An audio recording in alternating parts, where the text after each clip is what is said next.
Doctors. Imagine you went to the doctor's office and you had a bad knee, and they said, "Here, take this pill." And then you went in and you had a virus, and they give you the same pill. And then you have cancer, and they give you the same pill.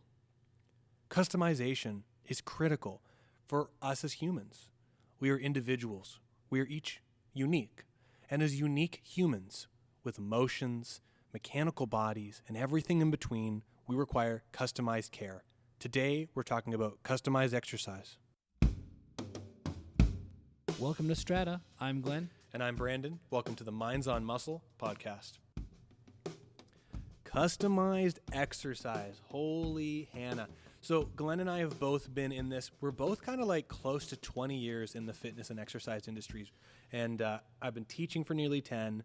Glenn has been working with so many different demographics. And there's one common trend that we have seen in the industry. And it is there are so many gosh darn fitness places or people using exercise giving the exact same exercises. In group exercise classes, you have 30 people doing the exact same exercise. You've got personal trainers on Instagram, YouTube, and social media sharing the same squats, the same kettlebell swings. Like I said in the prologue, we're all unique and we're all so different. So today, Glenn and we're going to talk about customized exercise and really talk about what that even means, what makes something customized, and what's something that has been said to make it customized, but really isn't customized exercise. So, Glenn, I'm excited about this episode. How about you? I'm very excited. I feel like this is one of those topics that is easily misunderstood by a lot of people, personal trainers, general or the lay public alike, because custom exercise has become a buzzword. A buzzword meaning it's just something that people in our industry say to sell people on something, and it doesn't appear to have any sort of clear meaning to begin with. And so I'm really excited today for us to be sitting here talking about custom exercise, so maybe we can clear some of these falsehoods up and really give people a clear idea of like, hey, here's what custom exercise might actually look like for you, and here's some things that you might be able to do today to improve your exercise experience for yourself. Completely agree. And Glenn, I got an idea here. I think we need to make a differentiation between customized exercise for clients and people who are looking at being fit and healthy, and then how the fitness industry perceives custom exercise. So I don't know how you feel about this, but I'd love for you to jump in and just talk about maybe what you've heard and what you've experienced with your clients and consumers, if you will, as to what they think customized exercise is and how they become educated to learn that that's not quite true. You know, the educated part, it's a difficult one because I'm not sure if there's a clear-cut answer. So maybe you have some insight onto that. For me, when I think about custom exercise, especially as a new trainer, I'm thinking about the program or today's exercises that I'm putting together for my client, and that's what makes it personalized. And for me, that's almost like more of a satellite view. We're talking about, if John wants to have, I'm just throwing this out there, a bigger chest. Here's A and B and C exercises that he's going to get that are going to be custom towards him because I picked them for him that are going to have him have a bigger chest. And sure, those things might work and you pick them, so I guess there's some sort of customization to it. But I think there's a deeper level of customization that's available to people. And, I'll let you get into this, but things like range of motion, speed, tempo, knowing what the goal of this person is actually and like why they're even doing these exercises. Because quite often, our clients will come in and they'll tell us they want to achieve one thing. And then when we dig deeper, it turns out they want to achieve something completely different, but they were calling it A and not actually what it was, B. And if we're giving them exercises and coaching them for A, we might not actually be getting to what they really want, which is B. So when people hear the word custom exercise, what I really think they're thinking is, so someone's going to find out a little bit about me and then they're going to give me the exercises that I need to do. And I think it can be so much deeper than that. What do you think? Yeah, I completely agree with you. And, if you've ever been to our business, and we're not going to touch on this because this isn't a Strata commercial, but, Glenn and I and all the muscle system specialist personal trainers at Strata, we do nearly 3.5 hours of assessment work on an individual to collect as many biomechanical variables on them, as well as passive heuristics and preferences. So I think leading into this customized exercise conversation, Glenn, there's something that I think we haven't touched on that's probably the most important part, and it's that exercise doesn't exist. Oh.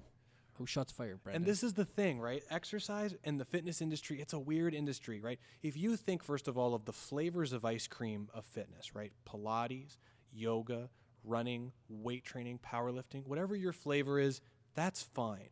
But you have to understand that all of those, and the reason why I say exercise doesn't exist is exercise is really a summation of physics on your body, the physiology, and the dosing of physics, how much, how long, where it is, and what it looks like determines what we call it, right? Yoga is just your body in long positions with lots of torque because your arm is as long and as far away from your body as possible with approximated short angles of your joints where muscles are in the shortened positions so they can't produce a lot of force, which makes it super hard.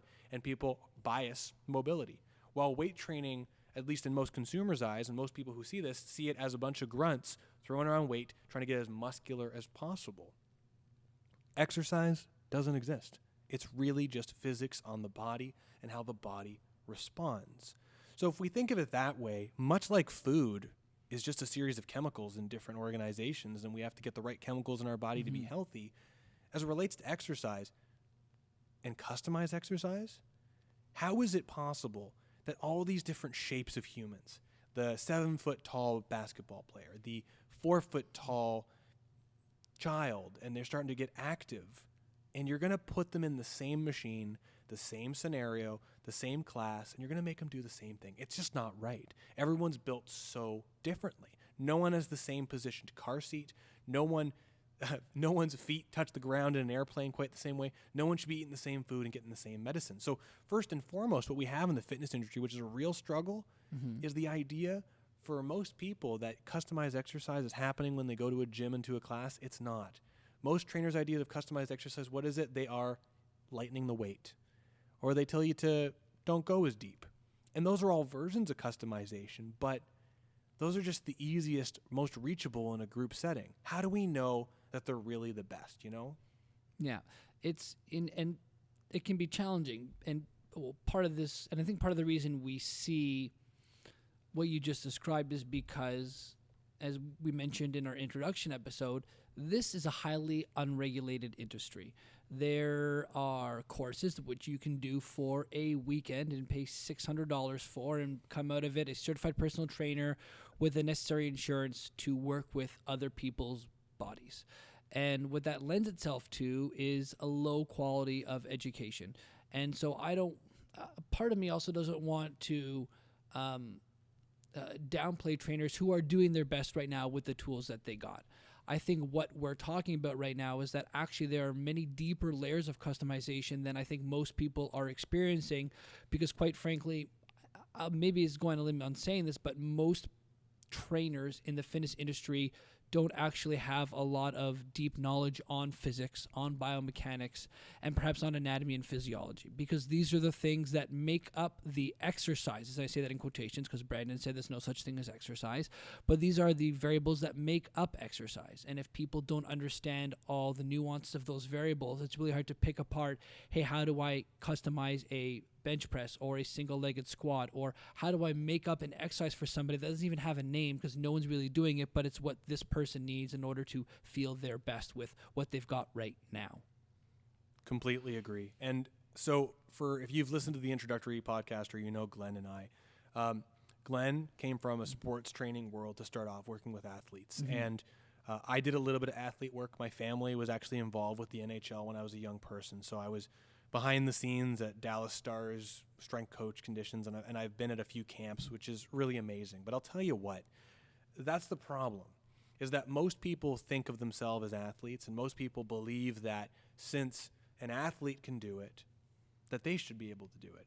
And I'll be honest, first and foremost, being behind the scenes, traditionally if you go to, and I can only speak to the few settings that I've been, the type of training that's going on behind the scenes with most of these sports performance places, it's not super high quality. It's really people who've taken the right education, the right academic institutes, I should say, but really also they have no idea what force is. They have no idea what a moment arm is. They don't have no idea about torque, rotational inertia. And if you said, hey, work on all the muscles involved with the squat, but don't do a squat, they would pick another squat variation. It's almost impossible. So, I mean, if you want to really think about customizing exercise, as a trainer, if you're a trainer listening to this, try to work with a 95-year-old person who's never been active before. You need to know what they like and their goals are. You need to know everything about their joints and as far as how they can move. And I don't mean necessarily doing a massive joint range of motion assessment, but you got to know where they can go and where they can't go.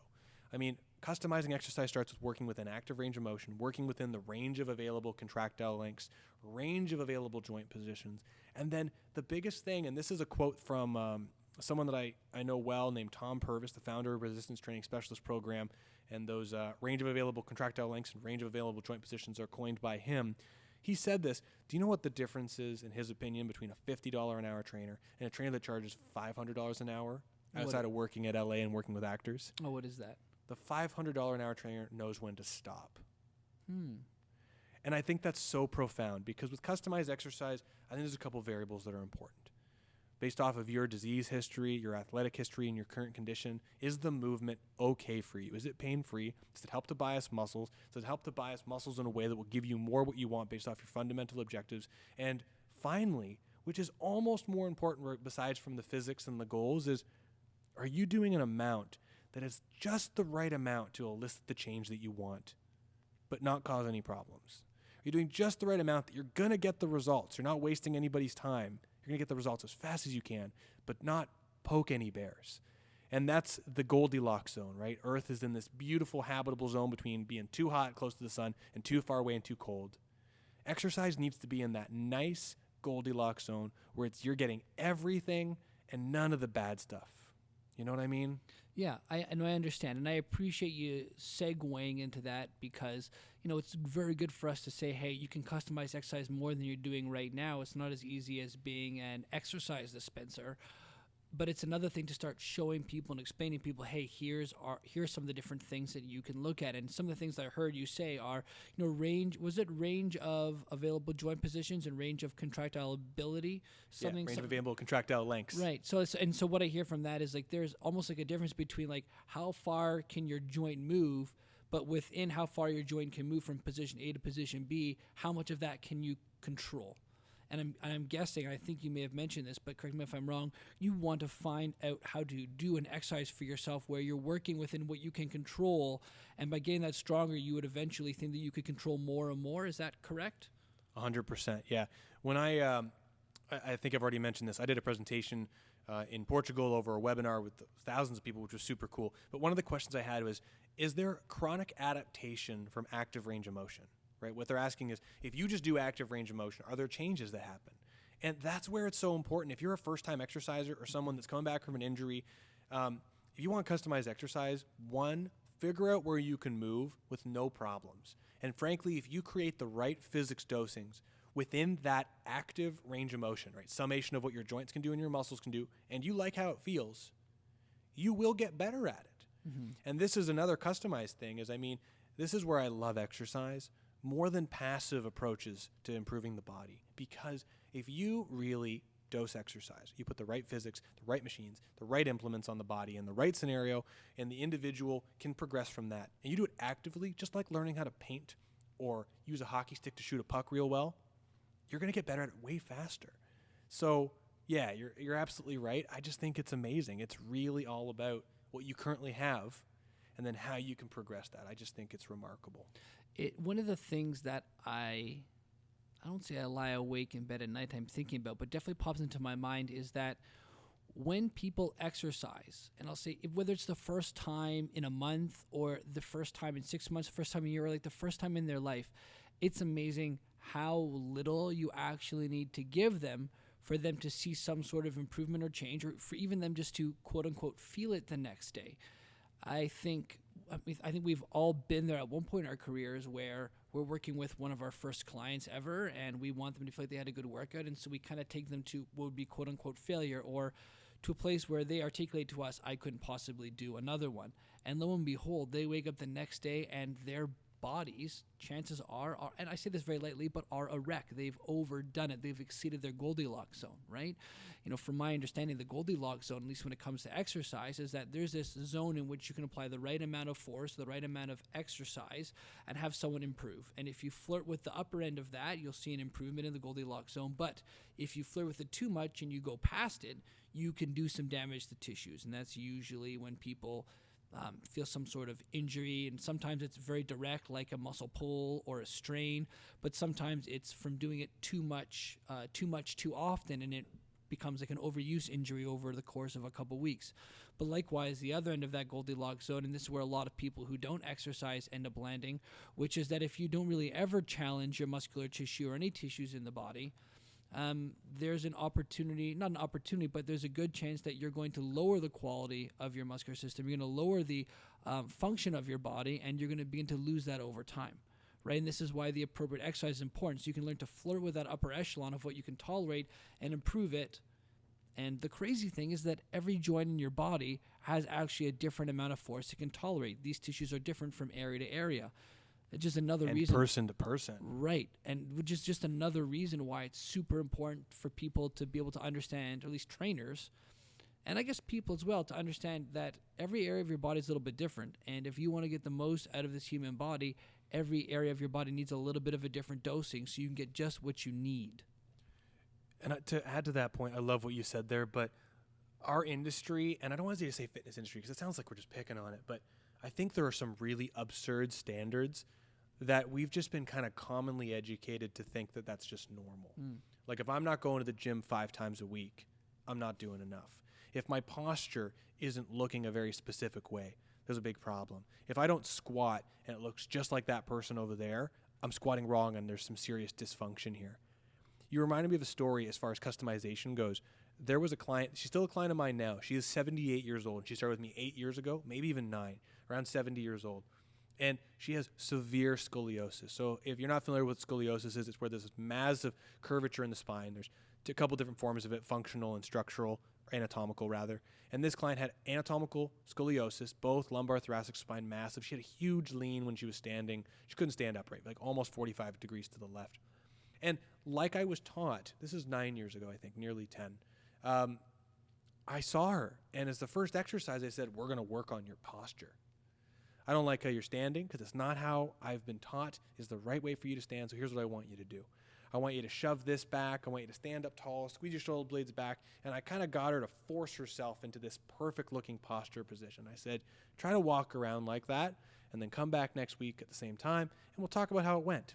You know what happened? What happened, Brandon? Excruciating pain. Oof. She was in so much pain. And she's like, well, this is just normal. I need to push through the pain, which is a whole other conversation.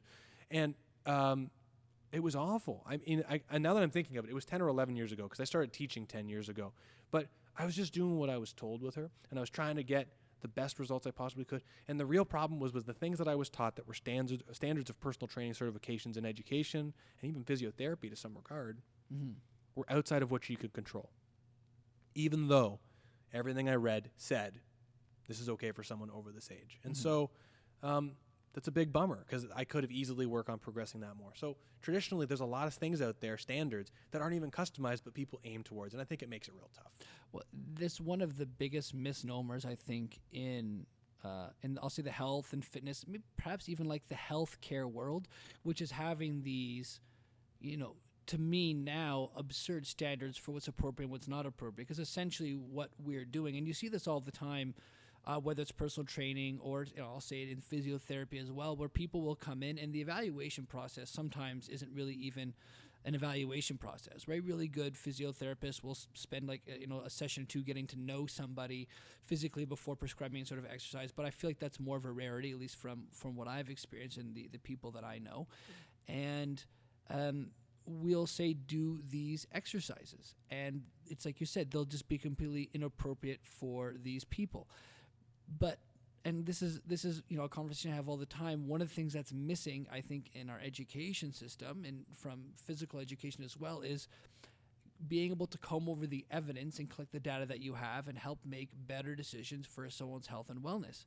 because a lot of different trainers and physiotherapists and medical and health professionals work off of protocols, which is essentially just repeated processes. Oh, you tore your ACL. Here's your 16-week protocol that we give to everybody to help you get your knee strength back, and now you're good to go play sports. Or here it is for neck pain or back pain or Osgood-Schlatter's or whatever that is, elbow tendonitis, whatever that is. But quite frankly, that comes right back down to what we were talking about before, which is it's really not an individualized process. You went to see someone and you paid for something and have them show you some exercises that you might have been able to get off the internet. And again, like you mentioned before, I get how this sounds like we're giving everyone a hard time in the industry.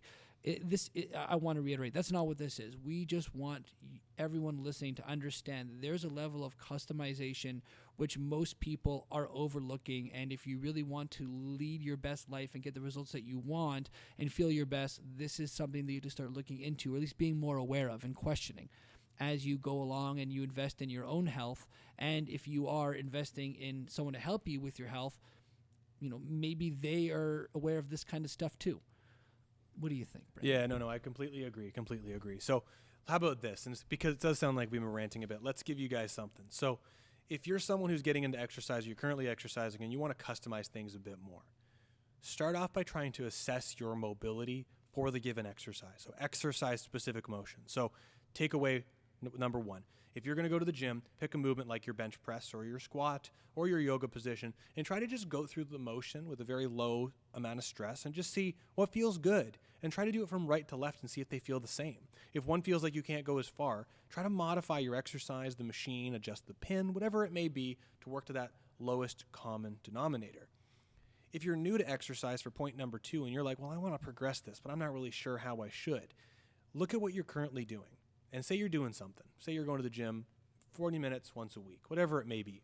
Try to extend the length of time of a set by a few seconds. Do one more rep. Increase the resistance by a bit, but that's the common one. Decrease the rest. Just pick one variable, right? The resistance, the time, the effort, the intensity, whatever it may be, and try to up it by just 1%. And if you don't like how it feels, bring it down by 1%. And just try to work within what your body has. I think that's the biggest thing, is if I spend all my time when I'm working with my clients, and so does Glenn, really teaching people how to assess their emotions and customize exercise. Now, if you're a personal trainer listening to this, the take home I would say, if you're not familiar with any of the things that Glenn and I are talking about, try just checking that exercise-specific motion. Look at your clients when they're doing movements and see, does this client move different than the other person? And if they do, instead of going, well, you've got poor squat mechanics, we need to change your technique, see if you can adjust the mechanics. What if they don't have enough ankle dorsiflexion?